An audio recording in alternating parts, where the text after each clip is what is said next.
आज से 450 करोड़ साल पहले सौर मंडल में एक नई ग्रह बनी जिसका नाम इंसान नाम का प्राणी 450 करोड़ साल बाद अर्थ यानी धरती रखने वाले हैं। जब धरती नई ही बनी थी तब एक वक्त ऐसा हुआ करता था जब धरती का कोई चांद नहीं हुआ करता था, पर कुछ वक्त बाद ही एक ऐसी घटना हुई जिसने सब कुछ बदल कर रख दिया। आज से 450 करोड़ साल पहले धरती अकेले ही सूरज का चक्कर लगाती थी, पर एक दिन अंतरिक्ष के इस अनंत फैलाव के बीच में से कहीं से एक मंगल के साइज का ग्रह धरती से टकराया। उसके बाद धरती के कुछ टुकड़े हो गए और वो टुकड़े धरती से अलग हो गए और अंतरिक्ष में चले गए। पर धरती की ग्रेविटी यानी गुरुत्वाकर्षण बल इतनी थी कि उसने इन टुकड़ों को अपनी तरफ खींच लिया। उसके बाद कुछ सालों के अंदर ही ये छोटे छोटे टुकड़े आपस में मिलकर एक गोला बन गए। ये एक ऐसी घटना थी जिसका घटना एक ऐसी चीज को जन्म दिया जो दिखने में बड़ा ही सुंदर था। धरती का भाई मून यानी चंदा मामा का जन्म हुआ। उसके कुछ सालों के बाद ही धरती पर जीवन पनपने लगा। इसलिए कुछ साइंटिस्ट के थ्योरीज ये भी कहते हैं कि चांद के बनने के चलते ही धरती पर जीवन शुरू हुआ। अगर चांद नहीं बनता तो शायद धरती पर कभी जीवन शुरू नहीं होता और आप जो इस वीडियो को देख रहे हैं वो इस दुनिया में होते ही नहीं। पर कैसे? चांद के चलते ही जीवन या क्यों? मतलब कैसे?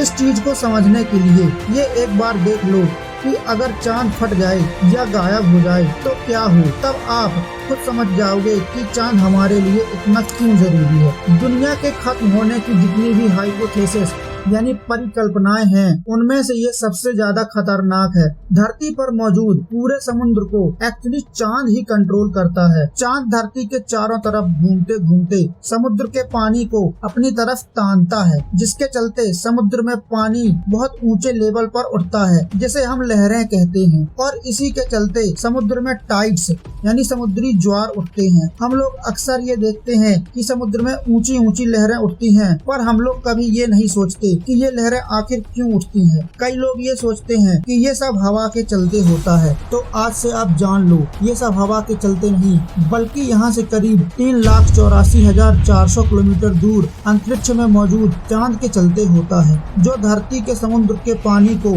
अपनी ग्रेविटी की मदद से अपनी ओर खींचता है। एक्चुअली में समुद्र के पानी को सूरज भी अपनी तरफ खींचता है, पर सूरज चांद से 400 गुना ज्यादा दूर है। इस दूरी के चलते सूरज चांद और धरती से बड़ा होने के बाद भी धरती के समुद्र पर ज्यादा प्रभाव नहीं डालता। पर एक मिनट रुको, लेट्स डू एन एक्सपेरिमेंट। हम लोग इस सिस्टम से चांद को हटा देते हैं, मतलब कि अगर चांद फट जाए तो क्या होगा। तब समुद्र का सारा कंट्रोल सूरज के पास चला जाएगा और इस धरती पर क्या क्या होगा। मैं हूँ आपका दोस्त फैक्ट चौधरी और वीडियो को आप लास्ट तक जरूर देखना, क्योंकि वीडियो आपके दिमाग को हिलाकर रख देगी।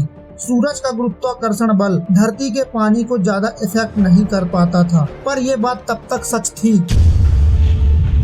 पर अब चांद फट गया है। धरती पर अचानक ऊंची लहरें उठना शुरू हो गई हैं। सिर्फ एक मिनट बाद ही बहुत ही भयानक लहरें, सुनामी और टोर्नेडो पूरी दुनिया को अपनी चपेट में लेने लगे हैं। सब लोग घबरा रहे हैं कि आखिर ये क्या हो रहा है। 5 मिनट बाद, सिर्फ 5 मिनट में ही धरती के जितने समुद्र तट और आइलैंड हैं सब पानी से भर चुके हैं। समुद्री एरिया यानी समुद्र तटीय इलाकों के लोग अपने इलाके और शहरों की तबाही को अपनी आंखों से देख रहे हैं और अपने शहर के अंत को देख रहे हैं। 1 घंटे बाद समुद्र के सामने वाली शहरें अब समुद्र के नीचे आ गई हैं, पर अचानक से ये तबाही शांत हो गई है। मतलब पानी के लेवल ने अपने आप को बैलेंस कर लिया है। इसका मतलब ये है कि चांद के गायब होने के बाद ये तबाही सिर्फ कुछ घंटों के लिए ही होगी, पर इस 1 घंटे के बाद ही धरती अब पहले जैसी नहीं रही। 12 घंटे बाद रात में चांद दिखता था जिस पर लोग कभी ध्यान भी नहीं देते थे, पर अब वही इंसान उस चांद को आसमान में देखकर रो रहा है। वो कहते हैं ना कि किसी चीज की वैल्यू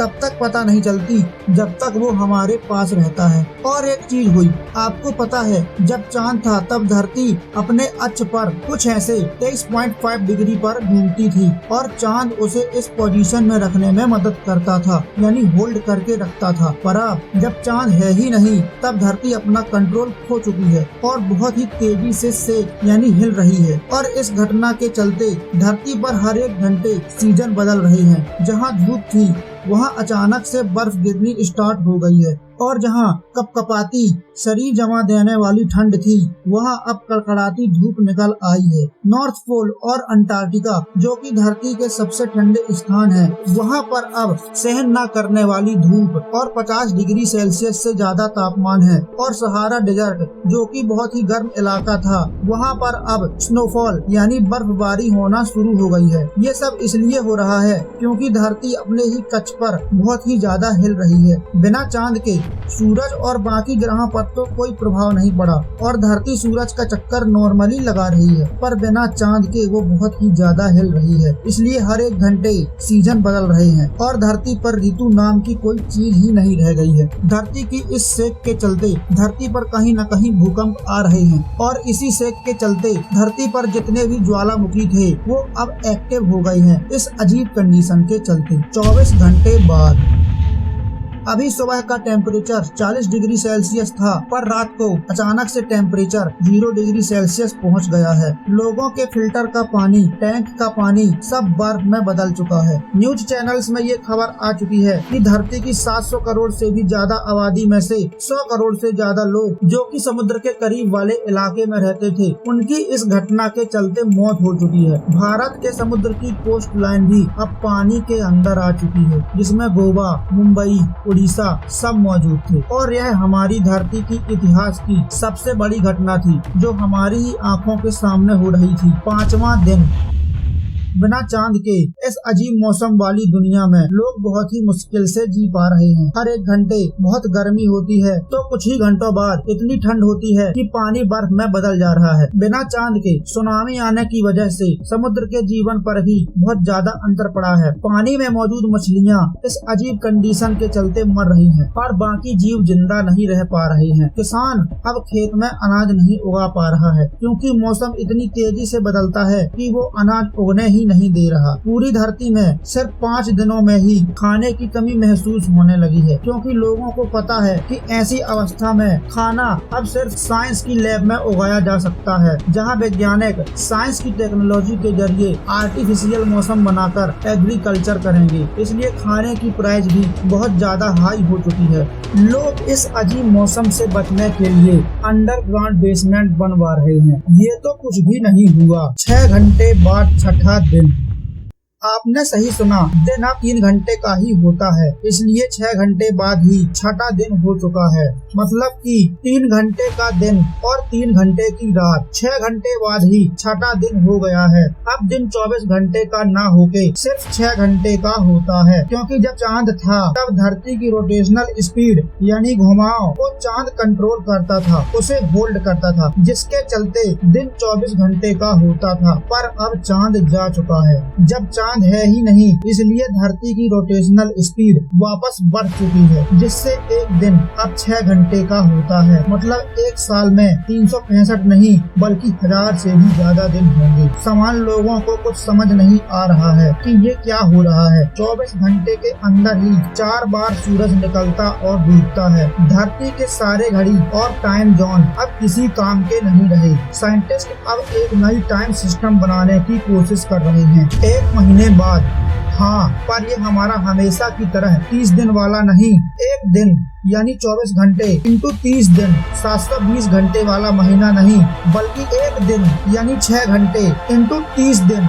मतलब 180 घंटे वाला महीना है। यानी महीना अब 7 दिन का होता है। इंसान इस अजीब दुनिया में धीरे धीरे जीने के लिए हैबिचुएट हो रहा है। इंसान इस घटना से पूरी तरह खत्म तो नहीं हुआ, क्योंकि इंसान जीने का अलग अलग तरीका निकाल लिए हैं, पर यह दुनिया पहले जैसी नहीं है और इंसान उन परफेक्ट दिनों को याद करके रो रहा है। कितने अच्छे सिस्टम में खूबसूरत मौसम हुआ करता था, गर्मी, ठंडी, बरसात, बसंत, पर इंसान के लिए अब ये खूबसूरत दिन सिर्फ इतिहास बन चुका है। बच्चों को स्कूल में ये पढ़ाया जाता है कि हमारे इस सौर मंडल में एक चांद नाम का भी ग्रह हुआ करता था और एक दिन में 24 घंटे होते थे और एक साल में 365 दिन हुआ करते थे। अब ये पूरी घटना से बाहर आ जाओ। सिर्फ एक बारी ये कहानी देखकर ही आप ये समझ गए होंगे कि कि चांद हमारे लिए कितना इम्पोर्टेंट है। ये बहुत ही शॉकिंग थ्योरी है। इस थ्योरी को सुनने के बाद आपके मन में ये सवाल जरूर आ रहा होगा कि क्या कोई नियर बाई तारा असल में है